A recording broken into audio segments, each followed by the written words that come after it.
Hello good morning, स्वागत है आज के इस वीडियो सेशन में। आज हम बात करेंगे थेल्स प्रमेय को किस प्रकार प्रमाणित किया जाता है। इस प्रमेय को प्रमाणित करने के लिए मात्र 2 या 3 स्टेप है। उस 3 स्टेप को आप थोड़ा सा ध्यान रखेंगे तो अवश्य रूप से इस प्रमेय को आसानी से आप प्रमाणित कर सकते हैं। वो 3 स्टेप क्या है आइए हम बताते हैं, सिखाते हैं। और सबसे पहले क्या करना है, आपको थेल्स प्रमेय अगर नहीं याद है तो आप सबसे पहले क्या करें, थेल्स प्रमेय को अच्छी तरह से रिमेंबर कर लें, याद कर लें। तो थेल्स प्रमेय क्या करता है कि कोई त्रिभुज है, अगर एक त्रिभुज में क्या हुआ, एक भुजा के समांतर क्या किया जाए, एक भुजा के समांतर अन्य दो भुजाओं को भिन्न भिन्न बिंदुओं पर प्रतिच्छेद करने के लिए एक रेखा अगर खींची जाए तो वो रेखा क्या होती है, अन्य दो भुजाओं को एक ही अनुपात में विभाजित करती है या विभाजित हो जाती है। यही है आपका थेल्स प्रमेय। अब इस प्रमेय को प्रमाणित करने के लिए सबसे 2 बातें क्या करना आपका इस प्रमेय से, उसे प्रमेय हम बोर्ड पर लिख चुके हैं, ये प्रमेय है। और इसी प्रमेय से क्या करना है, आपको 2 बातें लिखना है। एक क्या कि दिया हुआ है, कुछ बातें जो होती है इस प्रमेय में दिया हुआ है, और एक ऐसा बात होगा कि जो सिद्ध करना। 2 बातें इस प्रमेय से लिख लेना है। तो लिख लेते हैं क्या चीज दिया है, गिवन दैट अंग्रेजी में इसको बोल लेंगे। अब क्या दिया हुआ है, तो कहा कि यदि किसी त्रिभुज की एक भुजा के समांतर, सबसे पहले बोला क्या कि किसी त्रिभुज के एक भुजा के समांतर, इसका मतलब एक त्रिभुज पहले बना लीजिए। तो चलिए हम एक त्रिभुज को यहाँ ड्रॉ कर लेते हैं और इसका कुछ नाम दे दीजिए। क्या नाम दे दें, तो इसका नाम दे दिए ए, बी और सी।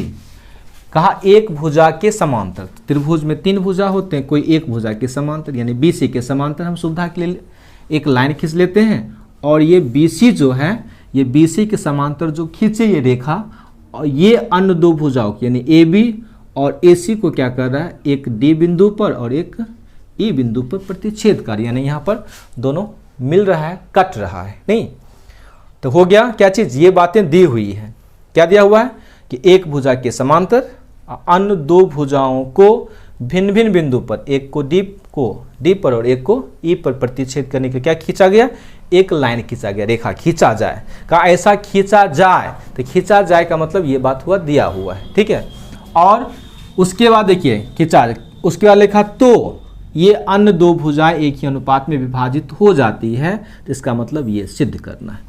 जाए से पहले दिया हुआ है और इसके बाद तो ये अन्य 2 भुजाएं के अनुपात में विभाजित हो जाती है, ये चीज आपको सिद्ध करना है। और क्या करना है, तो सबसे पहले दिया हमें क्या लिखना है कि त्रिभुज ए बी सी में, चूंकि त्रिभुज का नाम हमने ए बी सी रखा है इसलिए लिखे त्रिभुज ए बी सी में क्या समांतर है, तो बी सी के समांतर डी है। तो लिख लीजिए क्या चीज, बी सी समांतर डी। अच्छा और क्या लिखना हो कि और क्या दिया हुआ कि ए बी पर एक बिंदु डी है, यानी कि या कह सकते हैं कि ए बी जो है वो क्या कर रहा है, ए बी को प्रतिच्छेद कर रहा है एक बिंदु डी, और ए बी का प्रतिच्छेदी बिंदु क्या है, ई है। यानी ए बी और ए सी भुजा को डी और ई क्या कर रहा है, प्रतिच्छेद कर रहा है। इस बातों को भी लिखना चाहते हैं, लिख दीजिए क्या चीज कि भुजा ए बी और एक नाम हो गया ए सी, ये भुजा हो गया ए बी और इस भुजा का नाम हो गया ए सी। ए सी को बिंदु डी, अच्छा को कर्मशः लिख देते हैं, कर्मशः बिंदु डी एवं ई प्रतिच्छेद करता है। ये बातें क्या किए हम लिख लिए दिया हुआ में, दिया हुआ है गिवन दैट, यानी कि प्रमेय में बोल दिया था एक भुजा के समांतर, तो समांतर लिख लिए और ए बी का प्रतिच्छेदी बिंदु डी हो गया और ए सी का प्रतिच्छेदी बिंदु ई हो गया, ठीक है। अब हमको क्या करना है, लिखना है सिद्ध करना है, टू प्रूव। क्या सिद्ध करना है, तो फिर ये बात भी हम प्रमेय से ही लिखते हैं। तो यहाँ देखिए ये लिखा हुआ है, तो ये अन्य 2 भुजाएं एक ही अनुपात में विभाजित हो जाती है। इसका मतलब क्या हुआ कि इसका अनुपात यानी ए डी और बट्टे डी बी, यहाँ लिख देते हैं ए डी और बट्टे डी बी बराबर क्या होगा, ए ई और बट्टे ई सी, ए ई बट्टे ई सी। ये चीज़ क्या होगा, एक ही अनुपात में होगा, यानी ए डी और डी बी का जो अनुपात निकलेगा, मान निकलेगा, ए ई बट्टे ई सी का जो मान निकलेगा ये दोनों क्या होगा, बराबर होगा, इक्वल होगा। यही चीज़ आपको क्या करना है, प्रमाणित करना। और इसी को प्रमाणित करने के लिए मात्र 2 स्टेप है, ठीक है। 2 स्टेप में ये आपका थेल्स प्रमेय पूरा कंप्लीट हो जाता है। वो 2 स्टेप क्या है, तो सबसे पहले एक बात और जान लीजिए कि इसको प्रमाणित करने के लिए सबसे पहले आपको एक बात और ध्यान रखना पड़ेगा, इसका एक कंस्ट्रक्शन कीजिए, एक रचना कर दिए। इसमें रचना क्या करना है, तो यहाँ से क्या कीजिए, डी से एक बार इस भुजा पर लंब डाल दीजिए। इस भुजा का नाम ए ई बोल लीजिए या फिर ए सी बोल लीजिए। तो हम लिखते चले जाते हैं क्या किए, और एक बार और काम कर लेते हैं, इधर से इस भुजा पर लंब डाल देते हैं। तो इसका नाम एम और इसका नाम एन दे देते हैं, ठीक है। तो क्या किए बताइए कि डी एन यानी लंब डाल दिए किस भुजा पर, तो ए सी भुजा पर। तो उसी बातों को लिख लेते हैं कि डी एन और इस सिंबल को हम लंब पढ़ते हैं, किस भुजा पर डाला गया है, तो ए सी भुजा पर। तथा एक काम और किए, क्या चीज़, ई एम ये भी लंब डालें किस भुजा पर, तो आपका ए डी या ए बी भुजा कर लेते हैं। और साथ साथ में एक काम और कर लीजिए, क्या चीज़, यहाँ से बी को आप ई से मिला दीजिए और यहाँ पर सी को डी से मिला दीजिए। किसको किसको मिलाए, तो बी को आपका ई से और कौन, तो सी और डी को, सी डी को मिलाया। ये हो गया कंस्ट्रक्शन, यानी कि एक दिया है कहाँ से लिखे, तो प्रमेय के बातों से लिखे अपने शब्दों में लिख लिए। सिद्ध क्या करना, ये भी प्रमेय से ही निकल कर आया। और थेल्स प्रमेय को प्रमाणित करने के लिए हमने क्या किया, एक कंस्ट्रक्शन किया। और कंस्ट्रक्शन क्या है, तो इसको आसान बना देता है इस प्रमेय को यहाँ तक पहुँचने में, यानी कि हमको इस अनुपात में पहुँचाने के लिए हमको हेल्प करेगा, मदद करेगा, ठीक है। इसलिए क्या किया, यहाँ पर हम कंस्ट्रक्शन के एक रचना की एक बनावट कर ली। अब इसके बाद क्या करना, आपको लिखना है प्रमाण। इसके बाद क्या लिखना है, प्रमाण। और ये अलग अलग स्टेप आपको लिखना जरूरी है, और इसी सब स्टेप पर क्या होता है, आपका मार्किंग किया जाता है। तो आइए अब प्रमाण देने के लिए क्या करेंगे हम, देखिए यहाँ पर प्रमाण देने के लिए त्रिभुज का क्षेत्रफल निकालेंगे, ठीक है, 2 बार।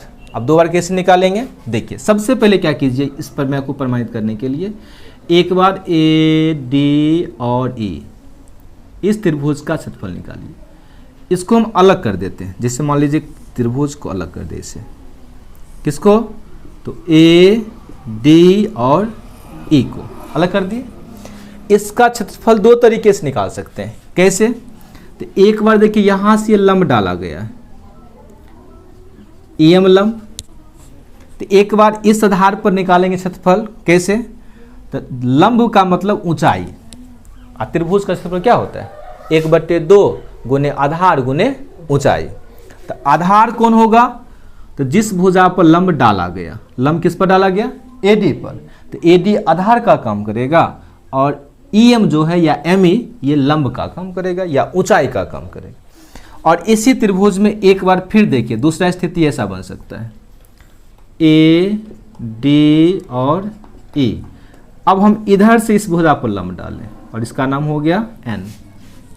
तो इसका क्षेत्रफल अगर निकालना है तो कैसे निकालेंगे, अब आधार कौन होगा, तो ए ई भुजा पर लंब डाला गया है, तो आधार हो जाएगा ए ई और ऊंचाई कौन हो जाएगा, डी एन। तो इस स्थिति में अगर क्षेत्रफल निकालना चाहें तो क्या होगा, आपका 1/2 गुने आधार यानी ए ई, ऊंचाई हो जाएगा डी एन। यानी कहने का मतलब इस ए डी ई का एरिया जो है आप 2 तरीके से निकाल सकते हैं, और दोनों तरीका से निकालना भी है।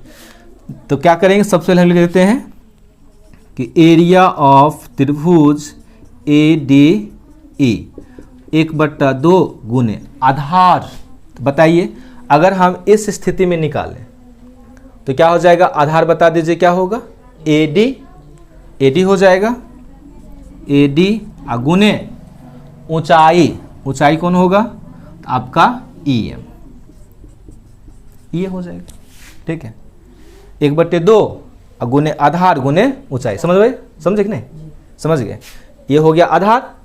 आधार कैसे, तो जिस भुजा पर लंब डाला गया वो भुजा आधार का काम करेगा, और जो लंब है वो ऊंचाई का काम करेगा। एक बार इधर से लंब डाले हैं तो इस स्थिति में ए ई पर लंब डाला गया है, तो आधार का काम ए ई करेगा और ऊंचाई का काम आपका डी एन करेगा। ठीक है, तो हमने क्या किया, ए डी ई का क्षेत्रफल निकाल लिए।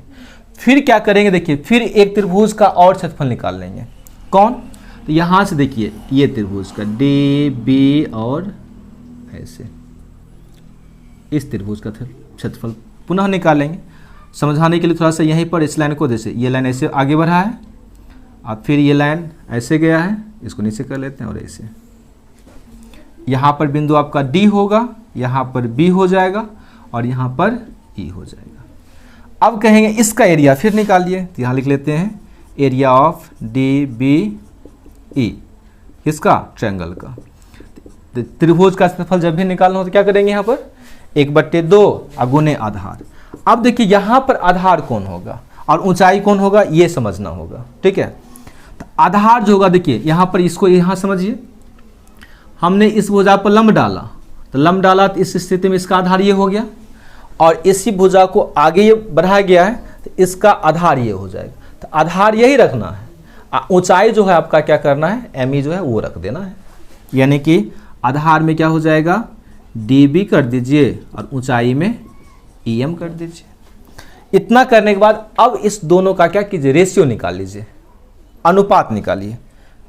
यहाँ तक ठीक है, और दिखा दे रहा ना यहाँ पर।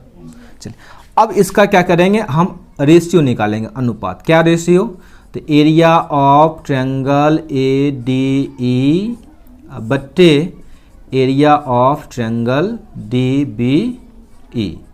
ठीक है, ठीक है, दिखा दे रहा ना यहाँ पर। बराबर क्या करेंगे, इसको लिखेंगे 1/2 इंटू ए डी गुने ई एम। अब बट्टे क्या करेंगे, फिर लिखेंगे 1/2 गुने डी बी गुने ई एम। अब इस दोनों में देखिए कुछ कटेगा, 1/2 कट जाएगा, ई एम कट जाएगा, तो बचा क्या मेरे सामने। अब देखिए बचा क्या, तो बचा सिर्फ यहाँ पर आपका ए डी बट्टे डी बी, इतना बच गया। और प्रमाणित करने में भी देखिए ए डी बट्टे डी बी है, तो एक बात तो हमने ये निकाल लिया। फिर सेम इतना ही काम पुनः करना है दोबारा। अब दोबारा जब करेंगे तो एक बार इधर का त्रिभुज लेंगे इस स्थिति में, और त्रिभुज का नाम बदलेगा। अब ये त्रिभुज लेंगे इधर वाला, इसको थोड़ा सा ऐसे कर देते हैं, शेडिंग कर देते हैं, ये त्रिभुज। एक बार ए डी ई और एक बार डी ई सी, इस दोनों का क्षेत्रफल निकाल के पुनः सेम जो काम किए यही काम करेंगे। तो अब क्या करते हैं, हम यहाँ पर कर रहे हैं। ठीक है, इस पिक्चर को मिटा देते हैं और समझिए, यहाँ पर एक लाइन खींच दिए। आइए क्या करेंगे, तो पुनः सेम बात, एरिया ऑफ त्रिभुज ए डी ई और अनुपात एक ही साथ लिख लेते हैं। एरिया ऑफ ट्रायंगल क्या नाम हो जाएगा इधर का, डी ई सी। ऊपर वाला का क्षेत्रफल जब निकालेंगे तो 1/2 गुने आधार गुने ऊंचाई। तो बताए थे अभी तुरंत, अगर ऊंचाई अगर हम डी एन ले लेंगे तो आधार क्या हो जाएगा, ए ई, लिखेंगे ए ई गुने आधार हो गया, ऊंचाई क्या होगा, डी एन लिख देंगे। अब फिर बट्टा लिख लेते हैं। अब डी ई सी में देखिए आधार चूंकि ए ई लिए हैं तो यही रेखा आगे बढ़ा है ना, तो इसका मतलब आधार क्या लेंगे, फिर अगला स्थिति में इस त्रिभुज में ई सी ले लेंगे। तो 1/2 गुने आधार ए सी गुने और ऊंचाई इस भुजा पर लंब डाला गया है ना, तो यही ऊंचाई डी एन ही काम करेगा। तो इस पिक्चर को यहाँ मिटा के हम क्या करते हैं, यहाँ लिख देते हैं डी एन। अब इससे क्या होगा, 1/2 कैंसिल, फिर क्या होगा, डी एन कैंसिल, क्या बचेगा बताइए, ए ई बट्टे ई सी बच गया। इसको मान लीजिए समीकरण 1, यहाँ जो निकला था इसको मान लीजिए समीकरण 1 और इसको मान लीजिए समीकरण 2, ये मान लीजिए। ठीक है, 2 समीकरण हमने मान लिया। देखिए अब ध्यान दीजिए, पर हमें क्या सिद्ध करना था, ए डी बट्टे डी बी हमने निकाल लिया। फिर आगे क्या सिद्ध करना था कि ए ई बट्टे ई सी, यानी दोनों बात हम निकाल लिए, लेकिन दोनों को बराबर करना है। ये दोनों बराबर होगा कैसे, तो बराबर होने की क्या कंडीशन है कि अगर मान लीजिए जैसे कि ए डी बट्टे डी बी किसके बराबर निकाले थे, एरिया ऑफ ADE बट्टे एरिया ऑफ DEF के बराबर निकाले थे। अगर ये और यहाँ का ये जो रेशियो है, ये रेशियो दोनों आपस में बराबर हो जाए तो क्या होगा, अगला पार्ट ये भी आपका बराबर हो जाएगा। अब हमको क्या करना है कि इस पार्ट को बराबर करना है, इस पार्ट को बराबर करना है। तो एक चीज़ गौर कीजिए कि हम यहाँ अगर देखते हैं तो इसमें भी ADE है और यहाँ भी क्या है, ADE है। इसका मतलब अंश का जो पार्ट है वो बराबर मिल गया। अच्छा, हर में देखिए DEB नहीं DBE और यहाँ क्या है DEC। अब इस दोनों ट्रायंगल को देखिए, खोजिए कहाँ है तो मिल जाएगा। देखिए ध्यान दीजिए, DBE कहाँ है, DBE ये ट्रायंगल है, ये ट्रायंगल ध्यान दीजिएगा थोड़ा सा, ये ट्रायंगल हो गया। और दूसरा कौन ट्रायंगल है, यहाँ पर देखते हैं तो DEC, DEC कौन हो गया, तो DEC ये सेट वाला। अब ये दोनों ट्रायंगल देखिए कैसे है, थोड़ा सा एक लाइन हम फिर यहाँ समझाते हैं। ये ऐसे लाइन है, एक ट्रायंगल आपका ऐसे आया है, ये नहीं, एक ट्रायंगल जो होगा ऐसे बना है। ये दो ट्रायंगल है, ये दोनों ट्रायंगल जो है ना, चूंकि ये लाइन और ये लाइन आपस में क्या था, समांतर था, और दोनों का आधार जो है ना एक ही है, DE है। और एक थ्योरम कहता है, एक प्रमेय कहता है, इसको भी आपको ध्यान रखना पड़ेगा कि जब एक ही आधार और एक ही समांतर रेखा के बीच अगर दो त्रिभुज स्थित होते हैं तो दोनों का क्षेत्रफल क्या होता है, आपस में बराबर होता है। और जो बात इस दोनों त्रिभुज के साथ है, यहाँ पर ये दोनों आपस में क्या है, आपका समांतर है और दोनों का आधार क्या है, DE। आधार दोनों का एक ही है और एक ही समांतर रेखा DE और BC के बीच ये दोनों त्रिभुज स्थित है। इसलिए क्या होगा, आपका DEC यानी DEC ये जो एरिया निकलेगा इसका एरिया, और दूसरा क्या है DBE यानी DBE इसका एरिया आपस में बराबर होगा। इसका मतलब हो गया कि ये और ये जब दोनों बराबर हो गया और अंश भी दोनों का बराबर हो गया, तो इसका मतलब ये जो पूरा पार्ट हुआ और ये जो पूरा पार्ट हुआ दोनों आपस में क्या हो गया, बराबर हो गया। ठीक है, और जब ये दोनों बराबर हो गया तो निश्चित रूप से क्या होगा, ये भी बराबर होगा। LHS बराबर, RHS भी बराबर। अब इसके बाद करना क्या है, यहाँ हम लिख देते हैं या फिर बोल देते हैं, आप लिख लीजिए। यहाँ के बाद एक पंक्ति एक काम कर लेना, लिखना होगा कि चूंकि ट्रायंगल कौन DEB, यहाँ कॉपी पर लिख लीजिए या हम बोलते हैं लिखते जाइएगा कि चूंकि ट्रायंगल या त्रिभुज DBE और त्रिभुज DEC एक ही आधार DE तथा समांतर रेखा BC और DE के बीच स्थित है, इसलिए क्या लिखिएगा कि एरिया ऑफ ट्रायंगल क्या नाम देंगे, DBE जो होगा किसके बराबर होगा, तो एरिया ऑफ ट्रायंगल DEC के बराबर होगा। और ऐसा करने से उसको मान लेंगे समीकरण 3। अब समीकरण 1, 2 और 3 अगर तीनों को आपस में कंपेयर करें तो क्या हम पाएंगे कि समीकरण 1 और समीकरण 2 का जो LHS वाला भाग होगा वो क्या होगा, बराबर होगा। कैसे बराबर होगा, तो ADE तो बराबर पहले से है ही, और हमने क्या किया DEC और DBE को भी बराबर कर लिया। तो इसका मतलब LHS वाला पार्ट इसका भी, LHS वाला पार्ट इसका भी आपस में बराबर हो गया। अब यहाँ क्या कीजिए, लिख दीजिए कि समीकरण 1, 2 तथा 3 से, अब 3 से क्या लिखेंगे कि RHS का जो पार्ट है उसको भी बराबर कर देना है। तो RHS में क्या है, तो आपका AD आप बट्टे DB बराबर क्या लिखिए AE आप बट्टे EC, और इस तरह से क्या होगा, आपका ये प्रमेय प्रूव्ड हो गया। ठीक है, इस प्रकार से थेल्स प्रमेय को हम प्रमाणित करते हैं। यह वीडियो आपको कैसा लगा हमें कमेंट बॉक्स में ज़रूर बताएं। Thanks for watching.